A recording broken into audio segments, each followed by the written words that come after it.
इसके नियम तो यही है, लेकिन इन नियमों को आप अप्लाई कैसे करोगे, वो आपका अपना टैलेंट है, वो आपकी अपनी आर्ट है, वो आपकी एक कला है। मैं कैसे करता हूँ मेरी है। कभी वहां जाके करने लगो, अब तुम तैयार हो जाओ, अब मेरा ओपनिंग हो गई, अब मैं प्रोबिंग करूंगा। ऐसा नहीं करना, सही है ना। मतलब बात में अगर करोगे, ये सब 1.5-2 मिनट की कहानी है और उसके लिए हम पूरे दिन की ट्रेनिंग कर रहे हैं सर। और जितने बहुत सारे लोगों को लगता था ट्रेनिंग करनी आसान है, अभी हमने मिलकर एक डिसीजन लिया था कि अभी काय पे, लिस्ट पे, प्रोस्पेक्टिंग पे, प्लान प्रेजेंटेशन पे, क्लोजिंग पे हमने भैया कितनी पूरे दिन की ट्रेनिंग करी है। अब मैं सुबह की ट्रेनिंग देता हूं लोगों को, 10 मिनट भी नहीं बोल रहे, 10 मिनट से पहले अब अगली आवाज अनीता बुआ जी। तो जिन्हें लगता है ट्रेनिंग पहले पीपीटी सुबह की मीटिंग में ही देके दिखा दो, सुबह की मीटिंग में ही दे दो मीटिंग, वहीं से आपको पता लग जाएगा। उसको अच्छे से एक्सप्लेन करो, क्योंकि मैं चाहता हूं वाकई आप सब एक कुशल और बेहतर ट्रेनर बनो। सब पता तो लगना चाहिए ना कि यार मेरिट से आए हैं। तो पूरी तैयारी में जब सुबह की मीटिंग होती है ना, उसमें जिम्मेदारी अपनी लिया करो। पीपीटी तो मैंने दे ही दी, सुबह की जिम्मेदारी लो। सुबह को उनको मतलब वो जिम्मेदारी उनको सिखाने की जिम्मेदारी आपकी है। अब मैं सोचूं मैं तो बस फटाफट 2 घंटे बोल के भैया आंखें रिफाइन करेंगे शंटी भैया, चलेगा ऐसे? तो ऐसे अगर सुबह की मीटिंग आपको दी है तो उसमें मेन रोल आपका है। पता लगा संगीता दीदी को दे दी, आप सोचें कि नरेश भैया तो संभाल ही लेंगे, नरेश भैया को दे दी कमल भैया तो संभाल ही लेंगे, कमल भैया को दे दी तो महिपाल भैया संभाल लेंगे, महिपाल भैया को दे दी शंटी भैया संभाल लेंगे, और शंटी भैया पता लगा किसी और की मीटिंग में पहुंच गए।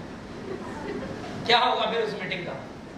सुबह आप 100 लोग 150 लोग अगर उठ रहे हो तो वो उठने का ना एक मकसद मैं देना चाहता हूँ कि सुबह आपको बेसिक नॉलेज रोज अगर मिलेगी तो हम लोग अपने बेसिक में, क्योंकि देखो नेटवर्किंग में मैं आपको बताऊं, इतना सब सीखने के बाद भी आपका रेशो शुरू में 100 प्लान में से 30 का ही आना है। लेकिन वो 30 भी कब आएगा? जब आप 100 प्लान करोगे। तो प्लान तो करने पड़ेंगे, उसका कोई और ऑप्शन, लिस्ट तो बनवानी। बस मैंने कहा ये रेशो बढ़ जाएगा कि जिस आदमी की ये सब चीजें आपने क्लियर कर दी, अब वो वरना तो क्या बोला, उसे आपने जोड़ दिया। अब आप बोलो कि ट्रेनिंग है मेरठ, वो क्या बोलेगा, अरे भैया कहाँ कोटद्वार, कहाँ मेरठ, लेकिन आपकी वाइफ क्लियर है ना, तो इसलिए आए ना कोटद्वार से। कोई बोलेगा भैया कहाँ गुड़गांव हरियाणा में, कहाँ मेरठ में ट्रेनिंग हो रही है, हम क्यों जाएं? कोई कहेगा भैया मेरठ के मेरठ में, भैया कोई ट्रेनिंग की टिकट ही नहीं ले रहा। अरे तूने उसकी यार वाई क्लियर नहीं करी, ट्रेनिंग की टिकट भाई सब 400 की छोड़ो 4000 की भी कटेगी, वाई क्लियर करके तो देखो। 100 किलोमीटर 200 किलोमीटर क्या होता है, 400 किलोमीटर तो हम ही जाते थे, 3 दिन के लिए जाते थे, और अभी भी जाएंगे। कोई जाए ना जाए, मुझे पता है मेरठ की टीम सबसे ज्यादा जाएगी। जाएंगे ना हरिद्वार, भैया शुरू करने वाला भी, कोई बहाना? वो तो जब टिकट कटेगी तब पता लगेगा, मुझे पता है। लेकिन आप लोग वाकई फिर भी बाकी लोगों से ज्यादा तो यहीं से लोग जाएंगे, क्योंकि यहाँ के लोगों में क्या है, खून में गर्मी है, आग है। मैं यहाँ के मेरठ वालों की बात नहीं कर रहा, मैं यदु होटल वालों की बात कर रहा हूँ, क्योंकि मेरठ में तो बहुत सारे हैं। कोई मेरठ, बुलंदशहर, सिकंदराबाद, गुड़गांव, हरियाणा कुछ नहीं है। जो यहाँ है वो ही अपना, वो अपनी जिंदगी के लिए सीरियस है। मतलब एक बात बताना, पूछो, कोई कहता मेरठ वाले, कोई कहता मुजफ्फरनगर वाले, ये वाले। मैं मेरठ में पैदा हुआ, इसमें मेरी क्या काबिलियत? आप पानीपत में हुए सर, इसमें आपने क्या करा? है कोई रोल इनका? तो इसलिए खून और ये सब जगह से कुछ नहीं होता सर। जो इंसान जिम्मेदारी लेगा, जो वाकई करना चाहता होगा, वो किसी झोपड़ी में, वो किसी गली में, वो कहीं पे भी सर ड्रीमर आदमी पैदा हो सकता है। तो आप जो लोग यहाँ बैठे हो ना, या तुम्हें इससे ज्यादा जरूरतमंद और इससे ज्यादा नीडी सर कोई नहीं है, वरना लोगों पे बहाने बहुत हैं। 100-200 मीटर पे भी लोग जो है ना वो नहीं आ पाए, और आप पता नहीं कहां से वाई क्लियर होगी ना तो सब कुछ हो जाएगा। चले आगे। अब रिश्ता बन गया, बन गया पक्का रिश्ता। अब ऐसे अटेंटिव और अपने रिश्तेदार को बहन को, भाई को, है ना? क्या करनी है? क्या करनी है अब? प्रोबिंग।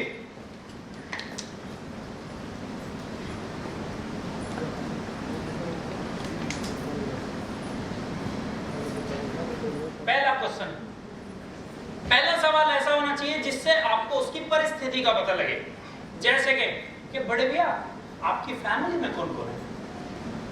अभी हमारे अंदर पीछे मकसद क्या है? हमें जोड़ना है, ये मकसद पीछे है, लेकिन वो क्यों जोड़ेगा पहले उसकी बात तो क्लियर कर दें।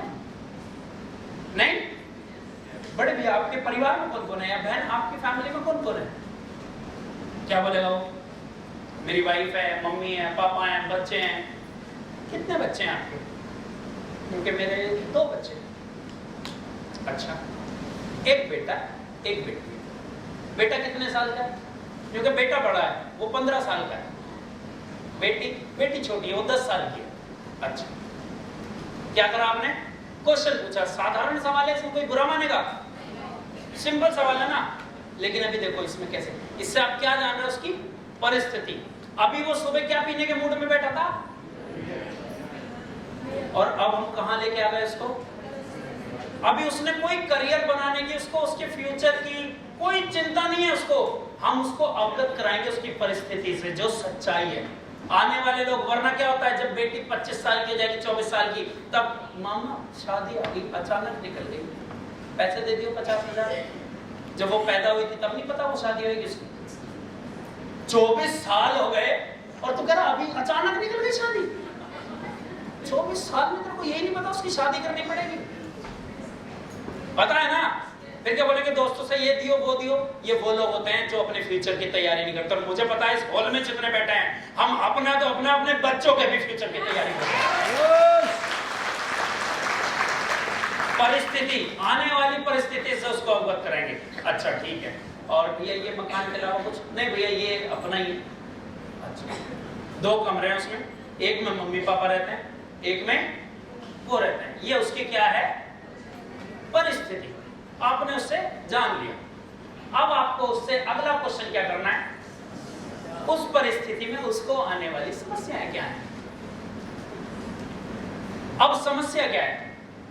बच्चे बड़े हो रहे हैं कि भैया, वैसे उससे पूछो समस्या, प्रॉब्लम क्वेश्चन, जिस क्वेश्चन से उसको क्या है? समस्या है, उसको अवगत कराना। जो समस्या उसको आनी है 5 साल बाद, आप उसको आज ही बता दो कि बेटा कितने साल का? उसका 15 साल का। आप पूछो कि भैया वैसे आपने क्या सोचा है बड़े भैया, बेटे को क्या कराने की सोची है?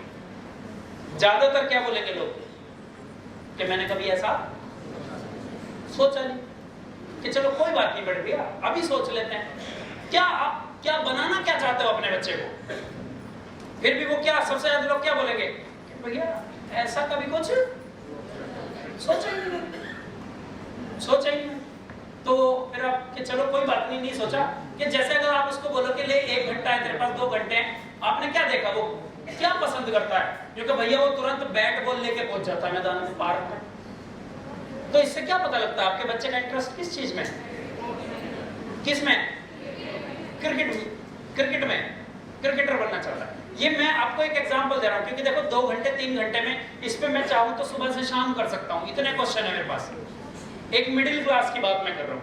अगर लोअर क्लास में तो आप ये क्वेश्चन बदल सकते हैं। मैं कोई एक एग्जांपल दे देता हूं आपको। आप अपने सवाल अपने आप सेट करना, वो आईक्यू के ऊपर डिपेंड करेगा। वो लगातार काम करने से आपकी अपने आप बढ़ेगी। जैसे या फिर किसी की बेटी है, अभी 12 साल की है, 14 साल की है, 14 साल की है, ठीक है।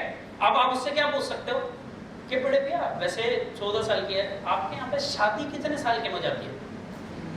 कि भैया हमारे में तो जल्दी जाती है, 20-21 साल में हम शादी कर देते हैं। अच्छा ठीक। और बड़े भैया अभी तक आपने इसकी शादी के लिए कितना फंड इकट्ठा कर लिया? ज्यादातर लोग क्या बोलेंगे? हैं? कुछ भी नहीं है। अच्छा, और वैसे जनरली आप क्या चाहते हो, जो आपके रिश्तेदार हैं, कि एवरेज शादी कितने रुपए में हो जाती होगी आपके यहाँ पे? क्या बोलेगा वो आज की डेट में? 10 से 15 लाख। और भैया अभी 12 साल की, आने वाले 12 साल बाद अगर आप 10 साल बाद करोगे तो ये 15 लाख 20 लाख पहुंच जाएगा। वो बोलेगा 25 पहुंच जाएगा भैया, पर चलो हम 20 मान लेते हैं। आज की जो आपकी प्रेजेंट इनकम है, जो आपकी आज की प्रेजेंट इनकम है, क्या वो आपको आने वाले 10 साल में 20 लाख देगी? क्या बोलेगा? क्या बोलेगा वो? नहीं देगी। और उसमें बेटा है तुम्हारा, उससे पहले तो बेटे की शादी होगी, तो उसके लिए एक मकान देने की जिम्मेदारी किसकी है? कमरा, उसको रहने के लिए जगह कौन देगा? या उसकी पढ़ाई के लिए, या भी बेटे की पढ़ाई के लिए? मतलब उसको आप बताओ कि आने वाले टाइम पे, और जब वो सुबह बैठा था वो केवल कहां जाने की सोच रहा था? Swimming pool. वहां से आके क्या खेलता बच्चों के साथ? Carrom board. वो नहीं सोच रहा था करियर बनाने की। लेकिन आपने क्या बता दिया उसे कि ये भैया तेरी परिस्थिति है और ये तेरी, ये आने वाले टाइम में देखो प्रॉब्लम आने वाली है। अब वो क्या बोलेगा? नहीं, वो के चलो भैया ये तो नहीं है फिर, लेकिन 20 लाख का इंतजाम क्या करोगे? कैसे करोगे? फिर उसके बाद आप क्या करोगे? कि अगर भैया ऐसा नहीं हो पाया, ऐसा तो है नहीं, शादी नहीं करोगे, शादी तो करोगे, तो 20 लाख कहां से आएंगे? रिश्तेदारों से लूंगा, यहां से लूंगा, वहां से लूंगा, तो भैया रिश्तेदारों में बदनामी होगी नहीं होगी? शादी जैसी करना चाहते हो वैसी हो पाएगी? जो इंसान अभी सोच रहा था कि शादी अपने आप हो जाएगी, आने वाले टाइम में अपने आप इंतजाम हो जाएगा, हमने उसके सच को आने वाले 10 साल बाद जो परेशानियां उसको आज ही लाके खड़ी कर